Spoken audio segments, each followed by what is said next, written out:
My son Derek called me on a Wednesday afternoon. His job gone. Apartment gone. Voice cracked down the middle. I said come home, without thinking twice. I just did not know Amanda, his girlfriend, was part of the deal. She walked into my house for the first time and did not say hello. She pulled out a measuring tape. She measured my living room, my hallway, my bedroom door frame. Then she smiled at my son, folded the tape, and put it back in her bag like she had just confirmed something. 3 weeks later, my late wife's photographs were in a box. My internet cut off. My neighbors were told I had dementia. My mail was being opened and resealed. And a 4-page document was slid across my kitchen table listing me as a secondary occupant in my own home. The home I built with my own 2 hands. If you've ever felt invisible in your own home, you'll understand what I felt at that moment. When I refused to sign it, she made my life so unbearable. I ended up carrying my pillow down to my own basement. That was her first mistake. Because I did not go down to that basement to give up. I went down there to think. My name is Harold. I am 68 years old. And what happened next is what I am here to tell you. I built that house in 1991, poured the concrete myself, framed every wall, hung every door. My wife Susan picked the paint colors and planted the garden. We raised our son Derek inside those walls. When Susan passed in 2022, I kept every corner of that house exactly the way she left it, because letting it fall apart felt like losing her twice. Derek pulled up on a Friday evening in a truck that was packed far too tightly for one man. I noticed it. More boxes than a single person needs, a stack of storage bags pressed against the back window. But I said nothing. I helped him carry things inside, made a hot meal, and we sat at the kitchen table and talked until almost midnight. It was the first time in over a year that the house had felt like something other than an empty shell. I went to bed that night feeling something I had almost forgotten. Purpose. The first 2 weeks were good. We had breakfast together most mornings. He helped me fix the back fence that had been leaning since the previous winter, and we worked side by side in the yard the way we had when he was a teenager. Some evenings we sat on the porch and watched the light go down over the garden, and I could almost forget how long the past 14 months had been. I started to believe that maybe this hard season in Derek's life might end up being a gift. Not just for him, but for both of us. Then on a Sunday evening, exactly 2 weeks after he arrived, Derek folded his hands on the table the way people do when they have been rehearsing something. He told me he had been seeing a woman named Amanda for about 5 months. He said she had recently left a difficult living situation. He said she was struggling and needed stability. He asked if she could come by that weekend, just for a visit, because he thought being around people who loved him would be good for her. I said yes without any hesitation. She was my son's girlfriend. Of course she was welcome. That Saturday, Amanda arrived in a car I did not recognize, with one overnight bag and a smile that never quite reached her eyes. She shook my hand and said, "Harold, I have heard so much about you." And while she said it, her eyes were moving slowly around the living room, not looking at me, but at the walls, the layout, the space. She stayed the weekend, then through Monday. Then Thursday came, and the overnight bag was still sitting by the door. She was still there the following weekend. And the one after that. I kept waiting for Derek to bring it up. He never did. By the end of the 3rd week, Amanda had settled in like she had always lived there. Her toiletries appeared in the main bathroom without a word. She began reorganizing the kitchen shelves in a way that made nothing easy to find. When I mentioned it one morning, she gave a short laugh and said she was just making things more efficient. Derek laughed too, like it was the most reasonable thing in the world. I told myself to be patient. She was going through a hard time. My son cared about her. I could adjust. Then one Wednesday morning I walked to the end of the driveway to collect my mail, and my neighbor of 20 years, a quiet, decent man named Walter, called out to me from across the fence. He walked over slowly, put a hand on my shoulder, and looked like a man who had something uncomfortable to say. He told me that Amanda had come by to introduce herself the week before. He said she had told him I had been experiencing some memory difficulties since Susan passed, that I sometimes got confused, that the family was keeping a close eye on me to make sure I was safe. I stood at the end of my own driveway for a long time after Walter went back inside. I had not been diagnosed with any memory problems. I had not been confused. Not once. I had been managing the house, the bills, the maintenance, and every appointment entirely on my own for 14 months without any help from any person. I was sharp. I had always been sharp. Amanda had told my neighbor of 20 years, a man who had watched me build that house, who had come to Susan's funeral, that I was losing my mind. She had been in my home for less than 3 weeks.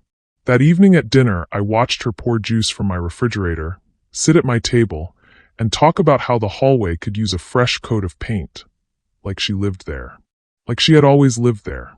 And Derek sat right beside her and said absolutely nothing.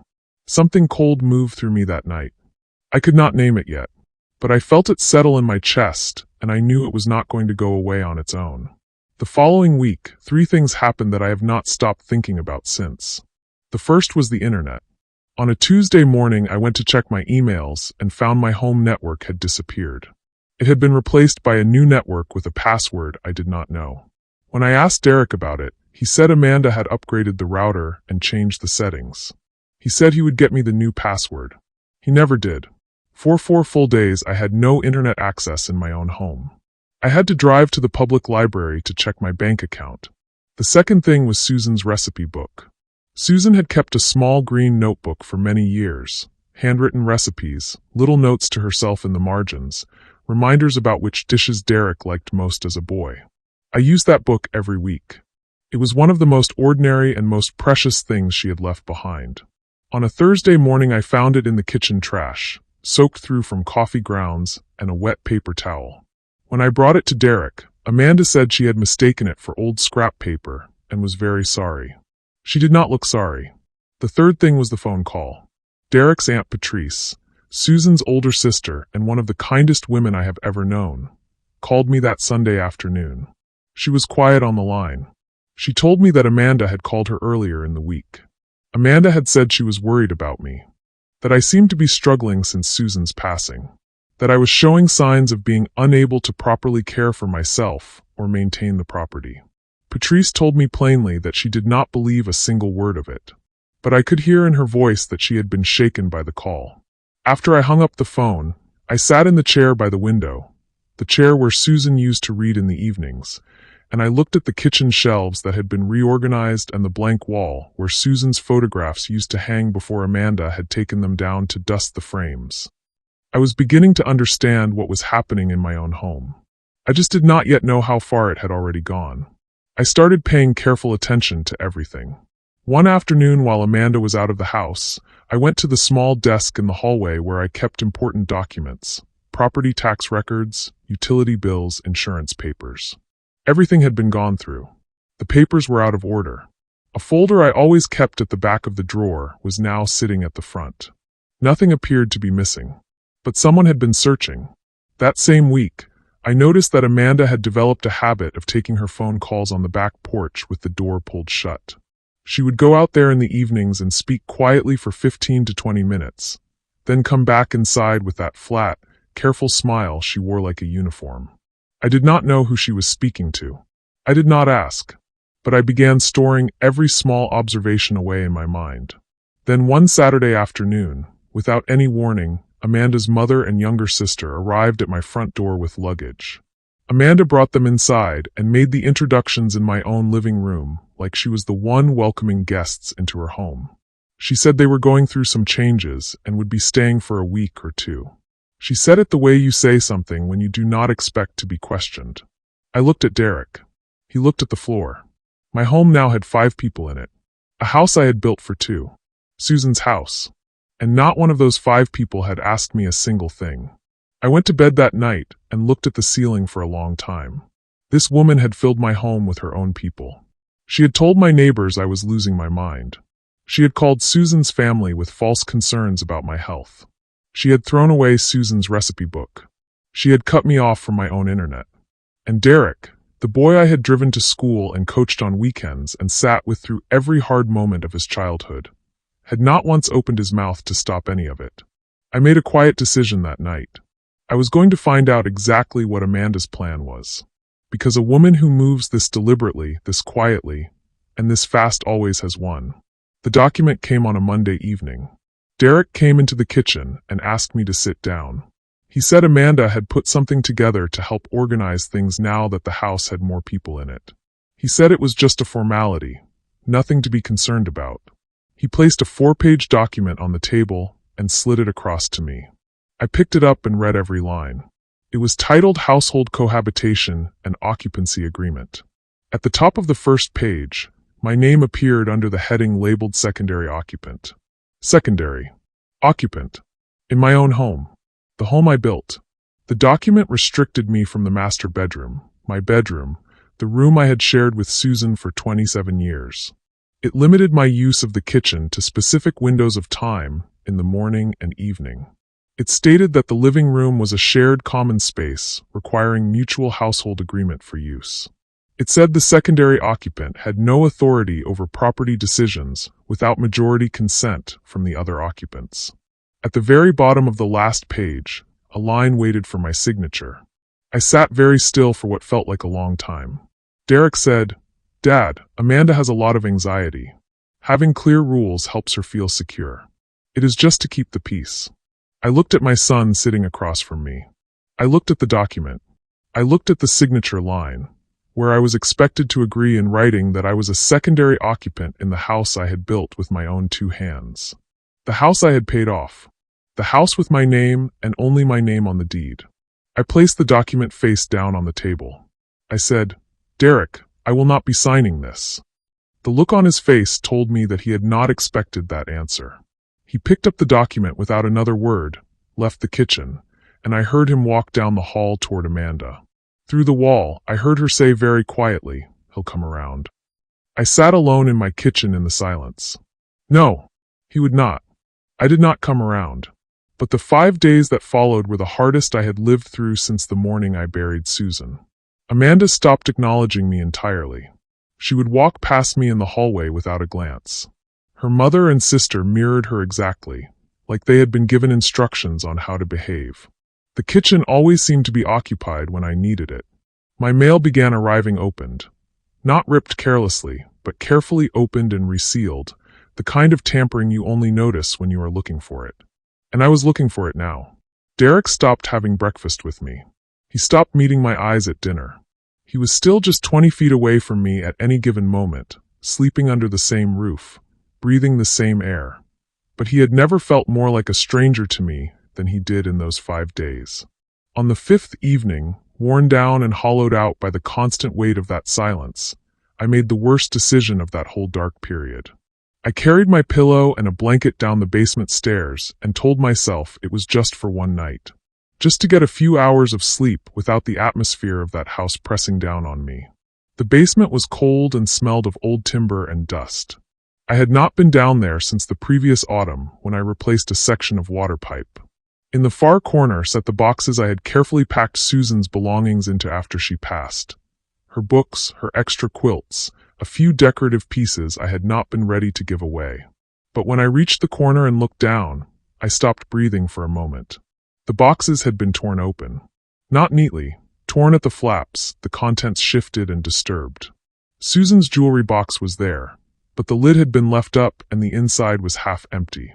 Her pearl earrings, the ones she had worn on our wedding day, were gone. The small gold bracelet her own mother had given her was gone. And Susan's wedding ring, which I had placed in that box myself on the morning after her funeral, was not there. I stood in my dark basement, and I did not cry. I had gone somewhere past crying. I sat down on an old wooden chair in the cold and the dark, and I stayed there for a very long time. Something had finished forming inside me. It was not grief anymore. It was not even anger. It was resolve. I did not sleep that night. I sat in that basement, and I thought through everything. Slowly, the way I used to think through a complicated set of blueprints before I ever picked up a single tool. Because 68 years have taught me that the worst mistakes a man ever makes are the ones he makes in a hurry. And I was not going to make even one mistake.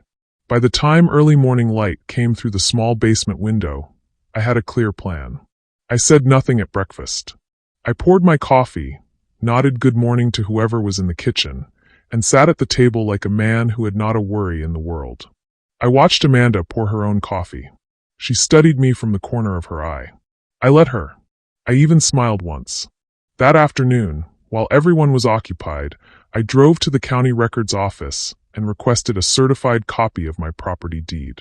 Then I drove to a legal aid office I had located the previous evening and sat across from a quiet, sharp housing attorney who listened carefully to everything I told her. When I finished, she looked at me steadily and said, "Mr. Harold, you have more protection here than you may realize. But we need to act quickly and carefully." She helped me file a protective notation on the deed, a legal flag that would make it extremely difficult for anyone to transfer or encumber the property without my direct written authorization and full legal process. It took less than 2 hours from start to finish.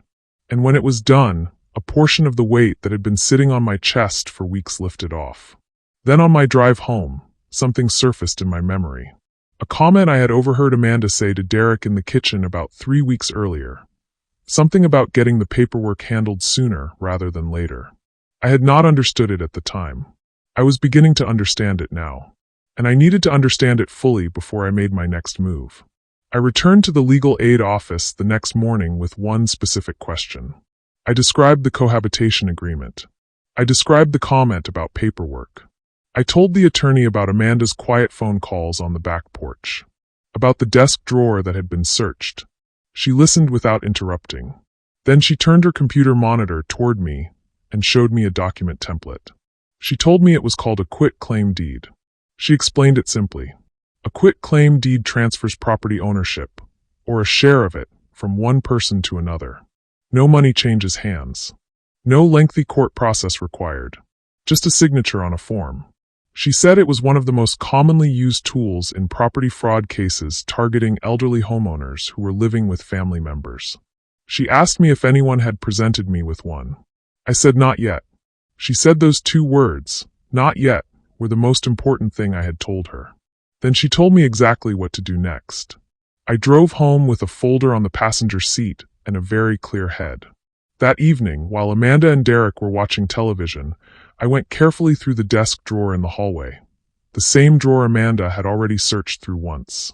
Behind a stack of household papers, tucked flat against the back of the drawer, I found a printed form. It was partially filled out. My name was written in the grantor field. Derek's name was written in the grantee field. It was a quit-claim deed. Beneath it was a handwritten note with a name and phone number listed under the heading, Notary, available for home visits. And beneath that, printed from an online resale platform, was a sales listing. The item was described as a vintage pearl and gold jewelry set in excellent condition, an estate piece. The photograph showed Susan's pearl earrings and her gold bracelet arranged on a white cloth. I placed everything back exactly as I had found it. I went to my room. I wrote every detail in the small notebook I had been keeping in my jacket pocket every day for the past 2 weeks. I also opened my dresser drawer, reached to the back, and checked on Susan's wedding ring, which I had quietly recovered from Amanda's nightstand 3 days earlier and moved somewhere safe. It was still there. Not yet, Amanda. Not yet. The following Sunday morning I was up before anyone else in the house. I made a full breakfast. Eggs, toast, sliced fruit, fresh coffee. The kind of breakfast Susan used to prepare on Sunday mornings when she wanted the house to feel warm and whole. I set the table for 5 and I did it carefully, the way she had always taught me. Everything in its right place. When they all came down and sat, I let them settle. I let Amanda pour her coffee. I let Derek take his first bite of toast. Then I stood up, walked to the kitchen counter, and came back to the table with a folder. I opened it without a word and laid 4 pages out flat. The first was a certified copy of my property deed. My name, sole owner, dated 1994. The second was the quit-claim deed I had found in the drawer, with both names circled clearly in red ink. The third was the online jewelry listing, with Susan's pearl earrings and gold bracelet visible in the photograph. The fourth was a letter on official legal letterhead from my attorney, confirming the protective notation filed on the deed and outlining my full rights as the sole property owner. I looked at Amanda. Then I looked at Derek. I spoke slowly and I did not raise my voice once. I said that I wanted every person in this house who was not named on the deed to be gone within 30 days. That included Amanda. That included the guests she had moved in without my permission. that no document I had not personally authorized through my attorney would ever carry any weight, and that any item belonging to my late wife that had been removed from this property was to be returned in full. Amanda's face moved through several expressions very quickly. Then it settled into something sharp and cold. She said I was paranoid. She said the jewelry was hers.